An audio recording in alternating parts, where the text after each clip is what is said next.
Guys good morning, welcome to my YouTube channel. আমি তিতলি, তোমরা দেখছো তিতলি ব্লগ। তবে নতুন ভিডিও নিয়ে চলে এসে গেছি। আগের দিন তোমরা তো দেখতেই পেলে ব্লগে যে আমার মাথাটা ব্যথা করছিল, কিন্তু জানি না কেন মাথাটা ব্যথা করছিল, বুঝতে পারছিলাম না। তো আজকে মাথা ব্যথাটা কালকে মাথা ব্যথাটা সকালবেলা ঘুম থেকে উঠে দেখি যে মাথা ব্যথাটা অনেকটা হচ্ছে, শরীরটা অতটাও ভালো লাগছে না। তারপরে এবার মা বললো তাহলে ডাক্তার দেখিয়ে নে, এই জন্য বাপি সকাল সকাল গিয়ে আমার নামটা লিখিয়ে এসেছে ডাক্তার দেখাবো। তো এখন দেরি করে একটু ঘুম থেকে উঠেছি, কারণ হট করে ডাকলে না মাথাটা আরো বেশি ব্যথা করছে। এখন মাথা ব্যথাটা নেই তো ঠিক আছে, এখন একটুখানি তো ডাক্তারটা দেখিয়ে নি কি বলে, সেই হিসাবে ট্রিটমেন্ট হবে। তো ফেলে রাখাটা মনে হয় না যে উচিত হবে, যেহেতু মাথার সমস্যা, এই জন্য বাপি নামটা লিখিয়ে দিয়েছে। তো এখন মা সকাল সকাল আমাদের জন্য টিফিন রেডি করে দিয়েছে। তো সবাই ঘুম থেকে উঠে পড়েছে, বোনও উঠে পড়েছে। তো চলো দেখি মা আজকে টিফিনে কি রান্না করেছে। তো বন্ধুরা দেখো, মা এখানে সকালবেলা টিফিনে রান্না করেছে ভাত আর আমের ডাল আর হচ্ছে পাঁপড় ভাজা। তো দারুণ হয়েছিল কিন্তু খেতে। তো গাইজ আমার খাওয়া দাওয়া হয়ে গেছে, আমি রেডি হয়ে গেছি। এখন আমি আর মা মিলে যাব ডাক্তার দেখাতে, আমার জন্য ডাক্তার দেখাতে যাব। আগে স্লিপ নেব এক জায়গা থেকে, স্লিপটা নিয়ে তার চলো যাওয়া যাক।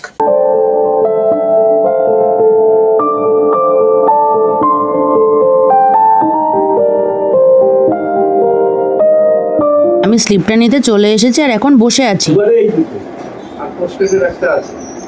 ডাক্তারখানাটা কিন্তু একদম রাস্তার ধারে। তো একটুখানি বসার পরই কিন্তু আমি চলে গেছিলাম স্লিপটা নিয়ে ডাক্তার দেখাতে। তো দেখো মাও ওদিক থেকে চলে এসেছে আর এখন আমরা বসে আছি ডাক্তার দেখা। আমাদের আগেও কিন্তু পেশেন্ট ছিল, এই জন্য আমাদের একটু অপেক্ষা করতে হয়েছিল। তারপর আমার দেখানো হয়ে গেল। তো এখন আমি ওষুধ নিতে চলে এসেছি। তো দেখো এখন ওষুধ নিয়ে নিলাম, তারপরে এখন চলে যাচ্ছি বাড়ির দিকে। তো দেখো রাস্তায় কিন্তু একটাও লোক নেই। তো বাড়ি ঠিকই চলে এসেছি। তো তারপরে মা ওদিক থেকে বাজারে চলে গেছে। তো গাইস আমি বাড়ি চলে এসেছি, ডাক্তার দেখি শুরু হচ্ছে। তো ওষুধ দিল, বললো যে রাত্রেবেলা একটা করে ওষুধ খেতে, ওই ওষুধটা কন্টিনিউ করতে 1 মাস পর আবার যেতে বললাম। তো আমি ঘরে এলাম আর বৃষ্টি শুরু হয়ে গেল। এই দেখো, এই যে ওষুধ দিয়েছেন, তো এই ওষুধগুলো এখন টানা 1 মাস খেতে হবে। তো খাবার পর আবার ডাক্তার দেখাতে যেতে হবে। ওষুধ দিয়েছে, ব্যথা যদি হয় তখন ওষুধটা খেতে, আদারওয়াইজ না খেতে। আর একটা যে ওষুধ দিয়েছে, ওই ওষুধটা বলেছে কন্টিনিউ রাত্রেবেলা খাওয়ার পর খেয়ে শুয়ে পড়তে। তো ওই ওষুধটা খেতে হবে এখন কন্টিনিউ, দেখা যাক কি হয়। এবার একটু ফ্রেশ হয়নি, আমি ঘরে এলাম আর বৃষ্টি শুরু হয়ে গেল। দেখো এখন বৃষ্টি কমেও গেল। তো যাই হোক বাদ দাও, আমি এখন রেডি হয়নি, স্নান টান করে নি, ফ্রেশ হয়নি, তারপরে দেখা হচ্ছে। তো গাইজ আমি ফ্রেশ হয়ে চলে এসেছি আর মায়েরও কিন্তু রান্না কমপ্লিট হয়ে গেছে। মা এদিকে বাজার থেকেও চলে এসেছিল, মা আমাকে বাড়িতে রেখে তারপরে মা বাজারে চলে গেছিল। তো মা এখন চলে এসেছে, এখন আমরা খাবো। তো চলো দেখি মা আজকে কি কি রান্না করেছে। মা একটা স্পেশাল ডিশ রান্না করে, তোমরা কি দেখতে চাও?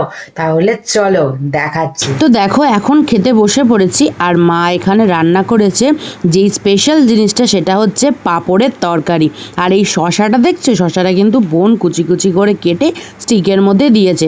আরও অনেক কিছু মেনু ছিল, যেগুলো হচ্ছে আমের ডাল, তারপর সয়াবিন দিয়ে, পেঁপে দিয়ে, আলু দিয়ে তরকারি। তো আমি এখন এখানে খেয়ে নিচ্ছি পাঁপড়ের তরকারি। পাঁপড়ের তরকারি দিয়ে ভাত খেতে একদম অসাধারণ লাগে। তো গাইজ দুপুরবেলা খেয়ে দিয়ে শুয়ে পড়েছিলাম, একটু শরীরটা একটু খারাপ ছিল তো ঘুমিয়ে পড়েছিলাম খেয়ে দিয়ে।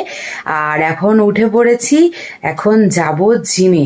তো চলো রেডি হয়ে নি, তারপরে কথা বলছি। তো গাইজ আমি এখন রেডি হয়ে গেছি, এখন বাজে 8:45। তো পূজা দিদিকে ফোন করলাম, তো পূজা দিদি বললো যে তাহলে এখন জিমে, আজকে শরীরটা একদম ফিট আছে। তো চলো যাওয়া যাক। জিমে যাওয়া তো নয়, ফুচকা খাওয়া। পূজা দিদি বললো তাহলে জিমে যাওয়ার আগে একটু ফুচকা খেয়ে যাই। তো আমি আর পূজা দিদি এখন চলে এসেছি ফুচকা খেতে।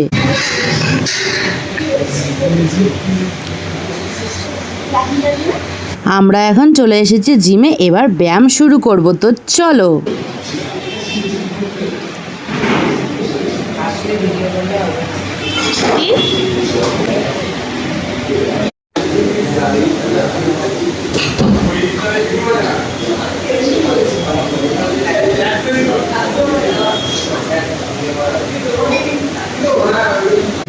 ওই রে, ওইখানটা কেটে ধরছিস, মুন্ডু দুটো ধরে না।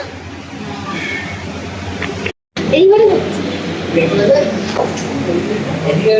কি রে পূজা দিদি, এখন জিমে এসে এখন ঝাড় দিচ্ছিস? হবে না, আমার দ্বারা আমি ঝাঁটাই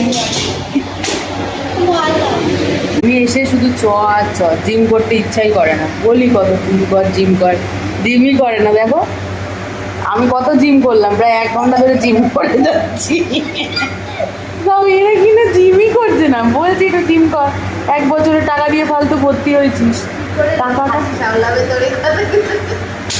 টাকাটা ফালতু ফালতু যায় আমাদের 4,500 টাকা। বলি এই জিমটা কর জিমটা কর, বসেই আছে ভাই, গল্পই করে যাচ্ছে, আবার ঝাড় দিচ্ছে। মানে তাও জিম করবো না, এরকম একটা ব্যাপার। কি করা যাবে, আমি বসেই থাকি, টাইম হলে বেরিয়ে যাবো বাড়ি থেকে।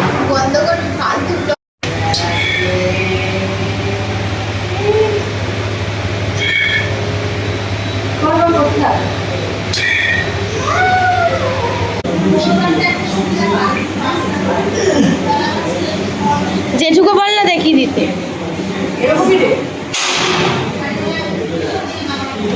Very good. আমরা এই ব্যায়ামটা কিন্তু প্রথম করলাম, এই জন্য দাদাটা আমাদের কিন্তু ব্যায়ামটা দেখিয়ে দিচ্ছে। তো দেখো দাদাটা কি সুন্দর করছে, তো আমরা মনে হয় না এরকম কোনোদিন করতে পারবো, কিন্তু তাও পূজা দিদিকে দেখো চেষ্টা করছে।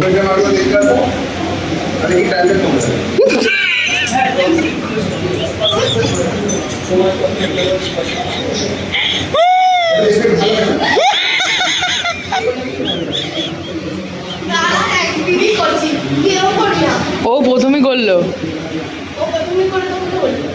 লেখা ছিল পায়ে সাপোর্ট দিতে বললো। আমাদের কিন্তু ব্যায়াম কমপ্লিট হয়ে গেছে, আর আমি আর পূজা দিদি বেরিয়ে গেছি বাড়ির দিকে। পূজা দিদি ওদিক থেকে বাড়ি চলে গেছে, আর আমি কিন্তু বাড়ি চলে আসছি। তো দেখো রাস্তায় কিন্তু বৃষ্টি পড়ছে, অনেকটা জোরেই কিন্তু বৃষ্টিটা পড়ছে।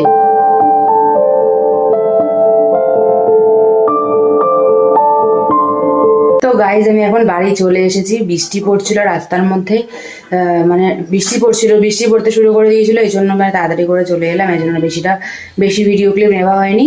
তো এখন বাড়ি চলে এসেছি, আর হচ্ছে গিয়ে জিমে যা হলো তোমরা দেখতেই পেলে। জিমে ওই ব্যায়ামটা ট্রাই করতে গিয়ে এত হাসাহাসি হলো, মানে কি বলবো। তো যাই হোক এখন বাড়ি চলে এসেছি, তো চলো একটু রেস্ট করে নিই। একটুখানি রেস্ট করার পর মা কিন্তু রাতের খাবার দিয়ে দিয়েছিল। তো দেখো মা এখানে দিয়েছে রুটি, সয়াবিন আলুর তরকারি। আর এটা কি জানো, এটা হচ্ছে আমরা যে মানকুণ্ডুতে গেছিলাম, ওই মানকুণ্ডু থেকে একটা জেঠি আমাদের জন্য দিয়েছিল। এটা হচ্ছে আম ঘষে কিছু একটা করা, কি রেসিপি সেটা আমরা বলতে পারবো না। তো গাইজ আমাদের রাতের খাবার কমপ্লিট হয়ে গেছে, এবার এডিট করব, এডিট করে শুয়ে পড়বো। তো ভিডিও ভালো লাগলে অবশ্যই লাইক কমেন্ট শেয়ার আর সাবস্ক্রাইব করে দিও। দেখা হচ্ছে নেক্সট ব্লগে, ততক্ষণের জন্য গুড নাইট, টাটা।